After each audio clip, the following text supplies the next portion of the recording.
ॐ श्री गणेशाय नमः।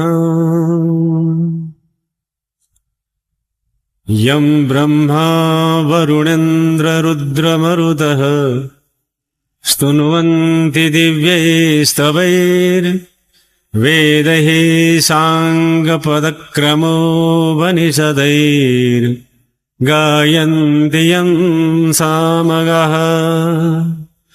ध्यानावस्थिततद्गतेन मनसा पश्यन्ति यं योगिनो यस्यान्तं न विदुः सुरासुरगणा देवाय तस्मै नमः। श्रीमच्चन्दनचर्चितोज्ज्वलवपुः शुक्लाम्बरा मल्लिका मालालङ्कृतकुण्डला प्रविलसन् मुक्तावली शोभिता। सर्वज्ञाननिधानपुस्तकधरा रुद्राक्षमालाधरा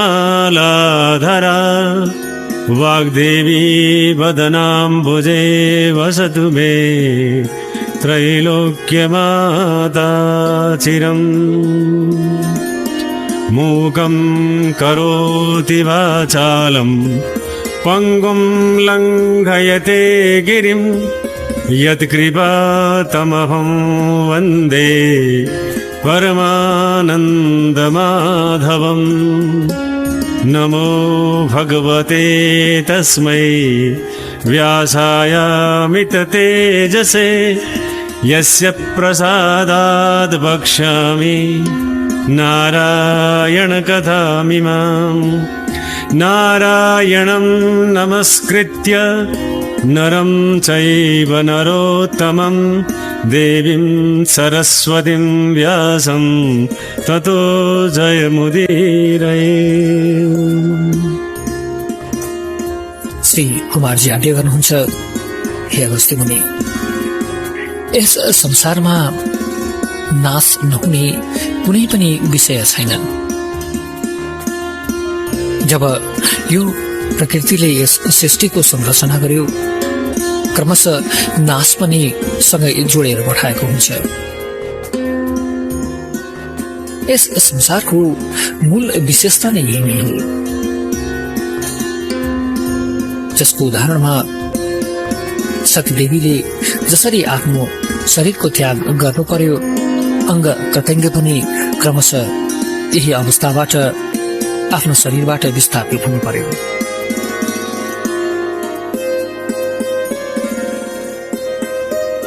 तब अगस्त्य मुनि जो सतीदेवीको अङ्ग पतनको प्रसङ्ग सुनिरहेका थिए, दुवै हात जोडी बडो श्रद्धाका साथमा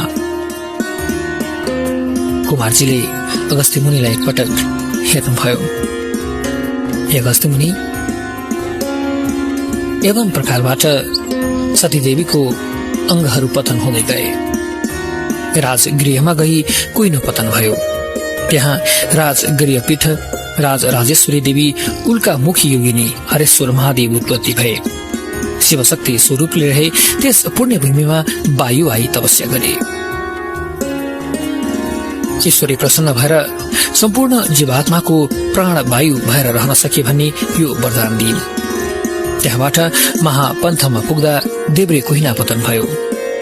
महापन्थ पीठ प्रचण्ड चण्डिका देवी रेणुका योगिनी विश्वमित्रेश्वर महादेव उत्पत्ति भए। शिवशक्ति स्वरूपले रहे त्यस आनन्द भूमिमा विश्व वसुघड़ा आई तपस्या गरे। ईश्वरी प्रसन्न भई इन्द्रादि देवतालाई मोह गर्न सके भने यो वरदान दिए।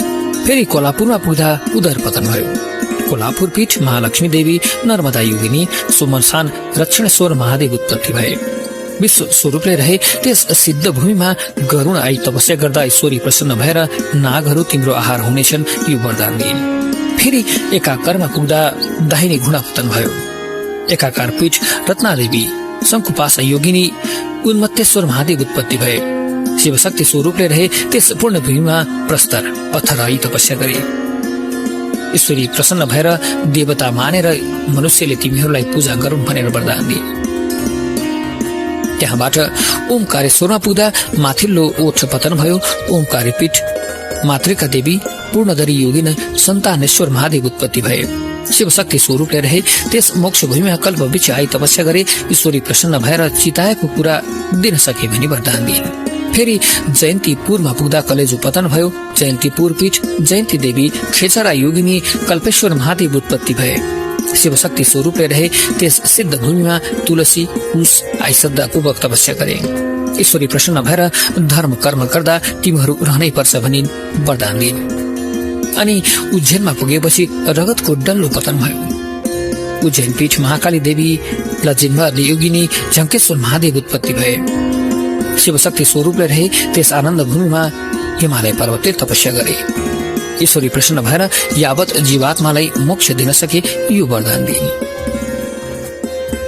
फेरि चरित्रपूर्व पुग्दा दाहिनी कान पतन भयो। चरित्रपुर पीठ सुवर्णेश्वरी देवी चित्रवर्णा योगिनी वायव्येश्वर महादेव उत्पत्ति भए। शिवशक्ति स्वरूपले रहे त्यस शान्त भूमिमा योगिनी गणले तपस्या गरे। ईश्वरी प्रसन्न भएर तिमीहरू सदैव योगीको फल दिन समर्थ भए भने यो वरदान दिए। हे अगस्त्य मुनि, फेरि सिरिकापुरमा पुग्दा भुँडी पतन भयो। सिरिकापुर पीठ युगादय देवी कलंका योगिनी सहस्रेश्वर महादेव उत्पत्ति भए। शिवशक्ति स्वरूपले रहे त्यस पुण्य भूमिमा मातृका गण आई तपस्या गरे। ईश्वरी प्रसन्न भएर स्थानको अधिपति हुन सके भनी वरदान दिए। तब हस्तिनापुरमा गई दाहिने कुम पतन भयो। हस्तिनापुर पीठ चण्डेश्वरी देवी कोटरा योगिनी मुसुखारेश्वर महादेव उत्पत्ति भए। शिवशक्ति स्वरूपले रहे त्यस वीरभूमिमा सुदर्शन चक्र आई तपस्या गरे। ईश्वरी प्रसन्न भएर संहारकर्ता हुन सके भनी यो वरदान दिए। फेरि उड्डियानमा पुग्दा शिर पतन भयो। उड्डियान पीठ विकला देवी पिङ्गला योगिनी यक्षेश्वर महादेव उत्पत्ति भए। शिव शक्ति स्वरूपले रहे त्यस मोक्ष भूमिमा हनुमान आई तपस्या गरे। ईश्वरी प्रसन्न भएर रामको सेवक बनेर लंका डढाउन सके भने यो वरदान दिइन्। फेरि प्रयागमा पुगेपछि फोक्सो पतन भयो। प्रयाग पीठ सिंह जंगा योगिनी महेन्द्रेश्वर महादेव उत्पत्ति भए। शिव शक्ति स्वरूपले रहे त्यस आनन्द भूमिमा 10 अवतारले गई तपस्या गरे। ईश्वरी प्रसन्न भएर सत्य त्रेता द्वापर र कलिमा दुष्ट दैत्यहरूको संहार गर्न सके भनी वरदान दिए। फेरि विश्वमा पुग्दा मृगोल पतन भयो। विश्वपीठ झङ्केश्वरी देवी झङ्काली योगिनी कुण्डलेश्वर महादेव उत्पत्ति भए। शिवशक्ति स्वरूपले रहे त्यस कर्मभूमिमा विश्वकर्माले तपस्या गरे।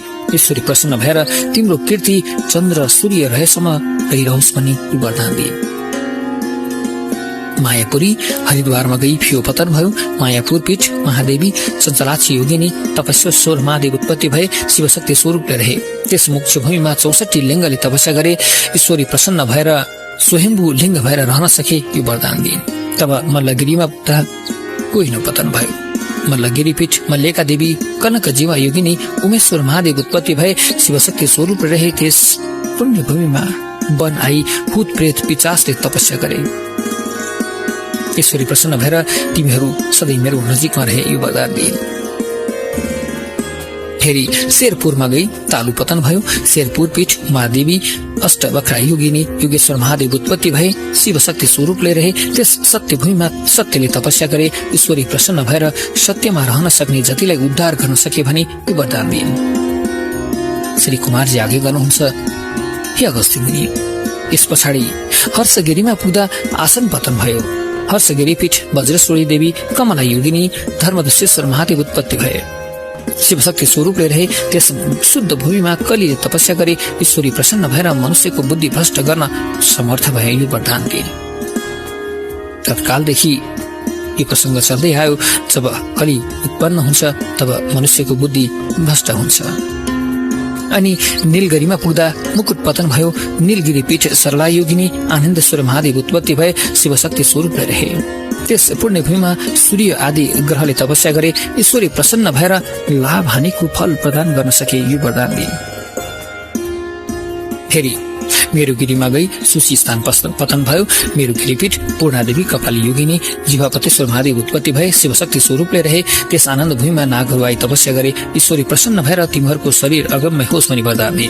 महेन्द्राचलमा पुग्दा तिग्रा पतन भयो। महेन्द्रपीठ इन्द्राक्षी देवी उर्गमना योगिनी तारकेश्वर महादेव उत्पत्ति भए। शिवशक्ति स्वरूपले रहे त्यस सुरम्य भूमिमा गई भक्तिपूर्वक लक्ष्मीले सेवा गरिन्। ईश्वरी प्रसन्न भएर कार्तिक औँसीका दिन सबैले तिम्रो पूजा गरून् यो वरदान दिइन्। फेरि बानरपुरमा गएर देब्रे तिग्रा पतन भयो। बानरपुरमा गएर देब्रे तिग्रा पतन भयो।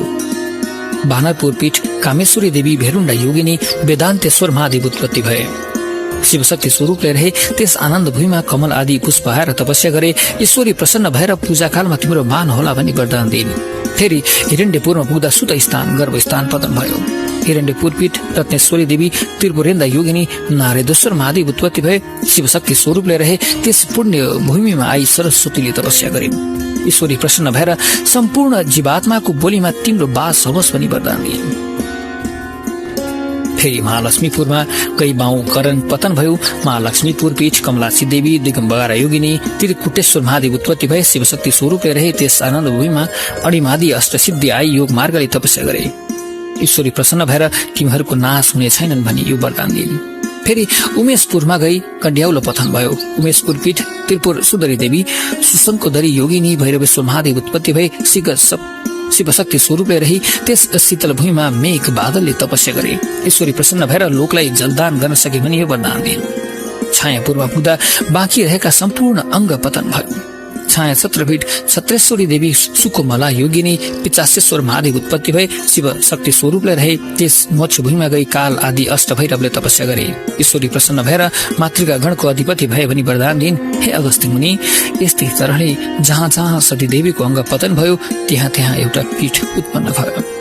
सबै पीठको संख्या जम्मा 7.5 करोड छ। मैले तिमीलाई संक्षेपले केही पीठको वर्णन सुनाए।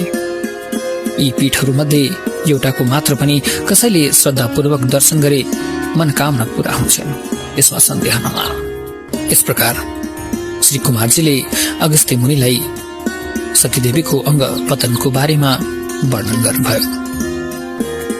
इति श्री स्कन्द पुराणे केदारखण्डे माघ महात्म्ये कुमार अगस्त्य संवादे श्री स्वस्तानी परमेश्वर्या व्रत कथा सतीदेव्या अङ्ग प्रत्यङ्ग पतन स्थाने पीठ उत्पत्ति वर्णन नाम। तत्रैव गंगा यमुना च तत्र गोदावरी सिन्धु सरस्वती च सर्वाणि तीर्थानि वसन्ति तत्र यत्राचितोदार कथा प्रसङ्गः। कायेन वाचा मनसेन्द्रियैर्वा बुद्ध्यात्मना वानुसृतिः स्वभावात् करोमि यद्यत् सकलं परस्मै नारायणायेति समर्पये तत्।